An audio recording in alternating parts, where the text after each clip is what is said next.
नमस्कार दोस्तों, आज हम जानेंगे रासायनिक उर्वरकों के इस्तेमाल से भूमि में वर्तमान समस्याएं क्या आ गई हैं। हमारा जो रूट जोन है वो 6 इंच का होता है। 6 इंच का रूट जोन को हम बोलते हैं एक्टिव रूट जोन।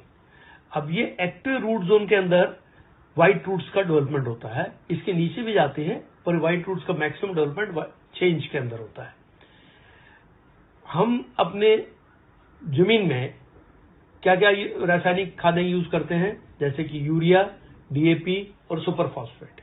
ये हमने 1968 के बाद जब हमारी रासायनिक खेती शुरू हुई तो हमने डालना शुरू किया अपने खेतों के अंदर। अब अपने खेतों में अपन जब यूरिया डालते हैं तो हमको ये समझना जरूरी है कि यूरिया में क्या है। अब यूरिया के बोरे पे अगर आप देखेंगे तो उस पर लिखा है नाइट्रोजन 46%, पर नाइट्रोजन तो 46% है, बाकी बचा हुआ क्या है? बचा हुआ 54% जो है वो सॉल्ट और कचरा है। ऐसे ही डीएपी में कुछ परसेंटेज अच्छा मटेरियल है और कुछ जो है वो फिर से कचरा और सॉल्ट है। ऐसे ही सुपर फॉस्फेट में। अब ये सारी चीजें हम जब जमीन में डालते हैं तो जमीन में क्या हुआ है? जमीन में ये चीजें डालने से, कचरा डालने से जमीन हार्ड हो गई है। आज आपकी जमीन 4.5 इंच जो है वो हार्ड है, तो अपनी एक्चुअल जो खेती हो रही है वो 1.5 इंच के अंदर हो रही है। अब 1.5 इंच की खेती मतलब कितनी कम हो गई है। अभी ये ऐसा हुआ क्यों? ऐसा होने का कारण एक है कि हमारी जमीन के अंदर केंचुआ होता है, जबकि 1968 के पहले हमारी जमीन में केंचुआ एक्टिव रहा करता था। और हम चौथी कक्षा से पढ़ते चले आ रहे हैं कि केंचुआ जो है वो किसानों का दोस्त है। वो अभी क्या हो गया है, जमीन हार्ड होने से वो ऑक्सीजन में काम करता है, ऑक्सीजन वहां पे कम हो गई है, इसलिए वो 3 मीटर खाली नीचे जाके सुप्त अवस्था में रह गया है। अभी केंचुआ क्या करता है, नीचे से मिट्टी खाता है अपने वेट के हिसाब से, और जाते हुए और आते हुए जमीन में 2 छेद करता है, और जब ऊपर आता है तो वो ऊपर एक वॉमिटिंग मतलब उल्टी करता है, जिसको हम बोलते हैं केंचुआ खाद, जो वर्ल्ड की अप्रतिम खाद है। और जब ये 2 छेद करता है जमीन के अंदर 1 स्क्वायर फीट के अंदर, जब ये 2 छेद करता है तो जमीन को ये मुलायम कर देता है।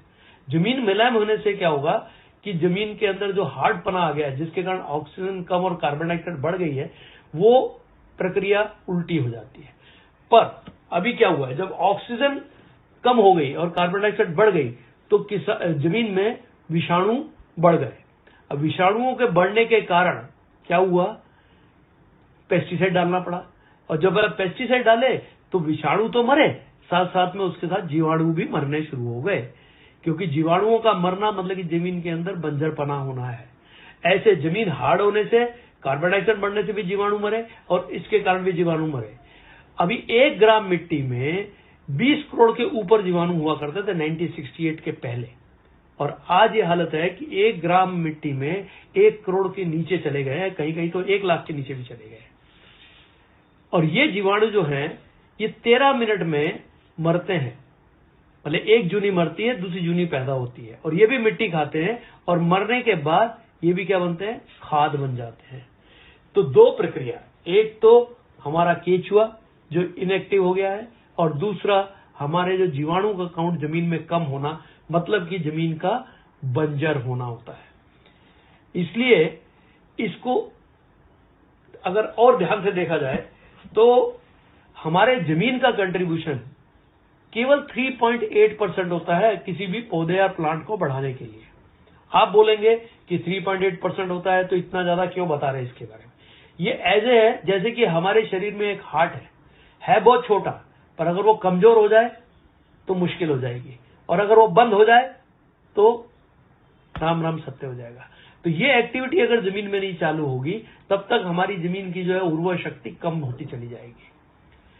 पर 96.2% जो है वो कहां से आ रहा है? हवा, पानी और सूरज, जो कि फ्री ऑफ कॉस्ट हमको अवेलेबल है। और आपको ये जान के हैरानी होगी कि एटमॉस्फेयर में नाइट्रोजन जो है वो 78% है, 78%। अब 78% नाइट्रोजन जो हवा में अवेलेबल है, उसकी खींचने की ताकत ना होने के कारण प्लांट में, उसके कारण ये सब प्रॉब्लम खड़ी हो गई है। तो हमको ये 3.8% अगर दुरुस्त कर देते हैं तो क्या होगा कि हमारे ऑक्सीजन कंटेंट बढ़ेगा, जीवाणु का काउंट बढ़ेगा।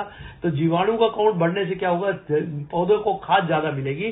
तो रूट्स जो है वो ज्यादा खाना उठा के ऊपर पत्तों को देंगे, पत्ते जिससे बड़े हो जाएंगे, डार्क हरे डार्क हो जाएंगे, और पत्तों पे जो ऊर्जा है, खींचने की ताकत है, वो बढ़ जाएगी। ताकत बढ़ने से क्या होगा, जब पत्तों की ताकत बढ़ जाएगी, खींचेगी, उसके खाना ज्यादा बनेगा, तो फूल ज्यादा आएंगे, तो फूल जाएंगे तो फल ज्यादा आएंगे। अभी हमारा दुर्दैव क्या है? दुर्दैव हमारा यह है कि 78% नाइट्रोजन जो फ्री ऑफ कॉस्ट हमको एटमॉस्फेयर में अवेलेबल पड़ी है, केवल हमको अपने पौधों के पत्तों का साइज बढ़ाना है, पौधे की ऊंचाई बढ़ानी है और हरा डार्क करना है, जिसके कारण वो खींचने की ताकत उनकी बढ़े। हम यूरिया बाजार से खरीद के जिसमें 46% नाइट्रोजन है, और उसके साथ कचरा हम खरीद के अपनी जमीन में डाल रहे हैं। मतलब कि क्या हो रहा है कि हम उलट काम कर रहे हैं। इससे क्या हो रहा है कि हमारी जो शक्ति है, जमीन में जो ताकत है, वो खत्म होती चली जा रही है। ये जो भी हो रहा है वो गलत है। इसलिए अगर हमारे जमीन अंदर व्हाइट रूट्स ज्यादा होंगे और हमारे यहाँ जीवाणु का काउंट ज्यादा होगा, तो खाद बनने की प्रक्रिया भी ज्यादा होगी, और उससे क्या होगा कि वो खाद जो है वहां से जो ट्रांसपोर्ट होगी प्लांट के ऊपर, तो पत्तों का साइज भी बड़ा हो जाएगा, पत्ते डार्क ग्रीन हो जाएंगे, पेड़ के ऊंचाई बढ़ जाएगी। उससे क्या होगा कि वहां से जो 96.2% फोटोसिंथेसिस प्रोसेस जिसको बोलते हैं, प्रकाश संस्करण करना बढ़ जाएगा, जिसके कारण जो है वो ज्यादा खाना जो है हमारे पत्तों पे बनेगा। पत्तों पे ज्यादा खाना बनने से क्या होगा कि फूल ज्यादा आएंगे और फल ज्यादा आएंगे। Thank you.